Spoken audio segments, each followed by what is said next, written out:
Salut à tous, on se retrouve aujourd'hui pour la présentation de la scie plongeante Bosch. Donc la GKT 18V 55 GC. Donc elle est présentée sous forme de L-Box 238. Voilà, bon c'est rangé, comme toutes les L-Box. Je vais vous faire un petit topo. Voilà, donc elle est dans la L-Box. Je suis pas trop unboxing d'habitude parce que franchement j'en vois jamais l'intérêt. Là voilà, c'est plutôt bien rangé, c'est du polystyrène, vous avez 2-3 trucs, ça je sais même pas ce que c'est. Alors j'ai rien lu, j'ai rien ouvert, vous voyez elle est neuve. Voilà, j'ai attendu pour faire la vidéo. Alors, vous avez la sacoche d'aspiration, ça on l'essayera. Après vous avez les notices et puis bah, vous avez du coup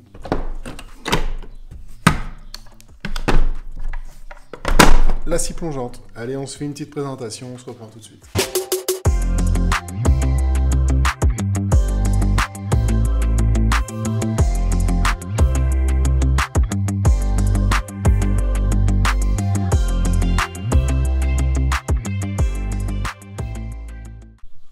Donc du coup, la voici. La GKT 18V 52 GC de chez Bosch. Donc c'est une machine biturbo qui s'appelle, avec plein de petits paramétrages ici, compatible Bluetooth, compatible tout ci, tout ça. Alors moi voilà, comme vous le savez, je suis pas très technologie, donc moi je vais mettre un accu, je vais voir si ça fonctionne. Et puis je vais surtout lire la notice qui se trouve sur ma gauche. Et puis on va voir un petit peu comment ça se goupille. Donc pour la notice, concrètement, bah voilà, je vais vous mettre plutôt, pour ceux qui veulent faire une petite pause ou quoi que ce soit pour voir les caractéristiques techniques. Donc on voit que c'est une bécane qui tourne de 2800 à 5500 tours minute. La profondeur de coupe, sa référence le dit, c'est du 52 mm. Donc ça c'est pour les angles à 0 degré, ainsi que pour des angles d'inclinaison à 45 degrés, on est jusqu'à 32 mm. Les utilisations avec le rail FSN. Donc le rail FSN en fait ça va être il va se fixer ici, je vais vous montrer le rail tout de suite. Donc là vous avez un rail de 800 mm, il est tout neuf, il n'a jamais été utilisé. Hop. Et en fait si vous voulez vous pouvez la poser dedans directement, je crois qu'il est là, voilà. Vous avez la petite languette qui est ici qui vous permet de savoir où se trouve l'emboîtement en fait pour votre rail. Ce sont des rails qui se raccordent ensemble avec un raccord que vous pouvez acheter sur internet qui vaut à peu près pareil, un rein aussi pour un bout de plastique qui se fixe dedans. Mais il paraît que c'est pratique et donc du coup voilà. Donc là le rail est neuf, il n'a pas été découpé encore, s'il se découpe en tout cas. Vous avez sur la scie en fait en façade devant, je sais pas si vous voyez bien ici. Vous avez des petites encoches là qui permettent de vous dire où se trouve l'emplacement du rail sur votre scie. Donc du coup, on sait que ça se met pas comme ça. On sait que ça se met comme ça, et voilà, ça glisse dans le rail. Ensuite, vous avez... ça va être plus simple dans ce sens-là. Ouais, en fait, vous avez du coup maintenant le serrage qui se trouve ici, qui permet, lui, soit de forcer la scie sur le rail, donc du coup, de presque plus pouvoir la coulisser. Et là, elle a du mal à coulisser, donc dans ces cas-là, vous pouvez le régler ici. Alors ça, je trouve ça plutôt cool. Après, je trouve ça plutôt con. Plutôt cool dans le sens où c'est bien, on a un réglage qui permet de le faire, et plutôt con parce que du coup, le gars qui sait pas trouver son juste milieu, le truc il glisse mal. Enfin, je trouve ça. Ensuite, l'inclinaison, c'est toujours pareil, c'est le petit bouton qui est derrière et que vous voyez pas. C'est le petit bouton qui est ici. Vous avez votre inclinaison qui se fait comme ça. Le réglage de l'inclinaison, lui, il se fait ici. Donc pareil, on choisit. Je trouve ça assez intuitif, c'est plutôt sympa ça. On appuie sur le truc en même temps avec le pouce, ça avance. Bon après ça fait un peu plastique, j'ai peur que dans le temps ça vieillisse pas comme ça devrait. Donc du coup le réglage des angles il se fait ici. Donc là je suppose que c'est là.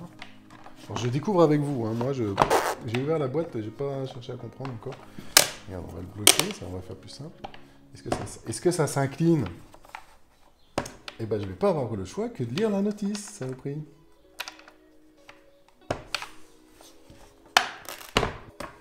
Et là, il y a un deuxième bouton sur le côté. C'est pour ça aussi. Ah bah oui, d'accord. Donc là, c'est pour faire les angles. Donc, je découvre. Et puis moi, j'adore lire les notices. Alors, vous n'avez pas idée. Ensuite, du coup, vous avez le rangement de la clé Allen qui est ici. Donc, qui permet de dévisser, la lame. Donc, du coup, la lame, c'est un alésage de 20 Donc pour changer la lame, c'est assez simple. En fait, vous descendez votre lame et puis vous la bloquez avec ce petit bouton-là, je crois. Et voilà.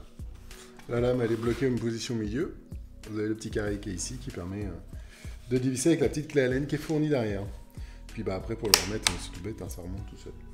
Vous avez en façade les deux petits points, les deux petits repères qui sont ici, donc qui sont les extrémités de la lame qui permettent, quand on fait un plan de travail, de s'arrêter au bon endroit. On va mettre la batterie pour aller voir un petit peu les réglages qu'il y a dessus. Donc le petit encoche que vous voyez ici, là, c'est la pastille Bluetooth. Ça permet de communiquer avec votre téléphone et tout ce qui s'ensuit. Et on voit ce que ça donne. Donc là, vous avez des trucs. Donc ça doit être la vitesse à laquelle vous voulez qu'elle tourne, le pourcentage de batterie qui reste, la connexion à votre téléphone, le mode écho et la température ça doit être de la batterie. Voilà, écho sur 3, pas écho sur 6. Après, on règle.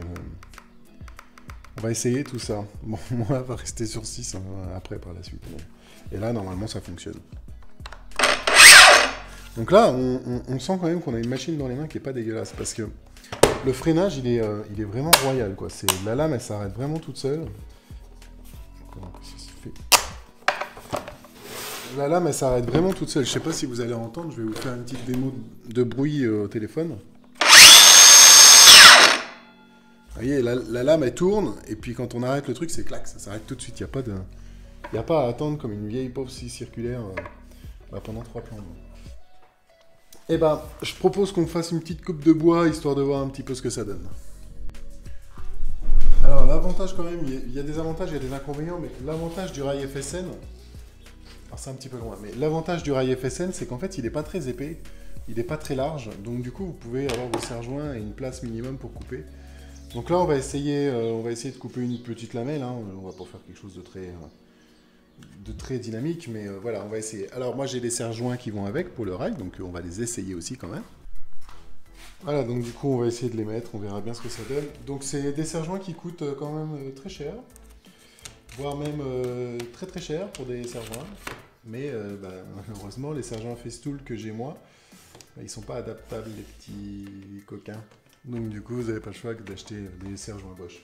Alors après, voilà, j'en mets qu'un parce que ça sert à rien d'en mettre plusieurs.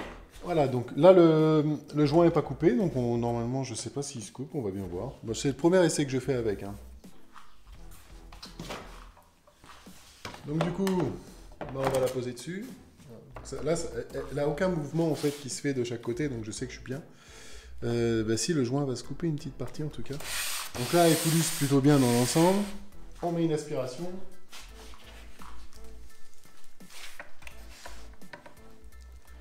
Donc pour l'aspiration, le seul souci que j'ai par rapport à mes anciens outils, c'est que c'est sur batterie. Donc si je veux pouvoir démarrer l'aspirateur en même temps que l'appareil, il va falloir que j'ai le bras là-bas et le bras ici. Donc je vais aller démarrer l'aspirateur et on se retrouve tout de suite.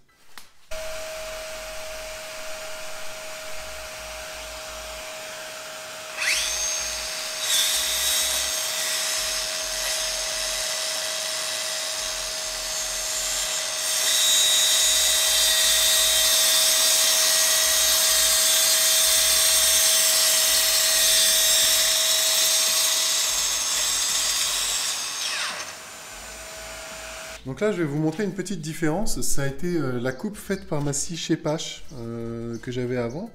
Donc du coup, voilà, on voit les petits, je ne sais pas si vous allez les voir, mais on voit les petits éclats un peu partout. La lame était neuve, hein, elle avait le même nombre de dents, je crois, donc c'était la même. Enfin, c'était pas une Bosch, mais c'était la même pratiquement. Et je vais vous montrer la partie bleue. La partie Bosch, la coupe qu'on vient de faire là, je trouve que la coupe, elle est... Vous êtes là. Je trouve que la coupe, elle est nickel chrome, quoi. C'est vraiment, vraiment, vraiment... Putain, j'hallucine. Et là, pour le coup, je sais pas quoi vous dire. Chez Pache, Bosch. Voilà. Alors, concrètement, et derrière, c'est pareil. Hein. Ah ouais, je suis un peu sur le cul, là, quand même. Vraiment. C'est de l'OSB, quoi. C'est fait pour avoir des éclats partout. C'est pas top, hein. Là, trop compliqué. Bon, après, 400 balles, hein, oubliez pas quand même. Mais 400 balles de différence, faut pas l'oublier. Allez, je vous coupe une petite planche de sapin, on va faire la différence avec. Allez, ce coup-ci, on va tricher, on va pas mettre les serre-joints, on va voir s'il tient réellement bien sur des petites surfaces comme ça. Alors, j'espère qu'il va pas se casser la gueule.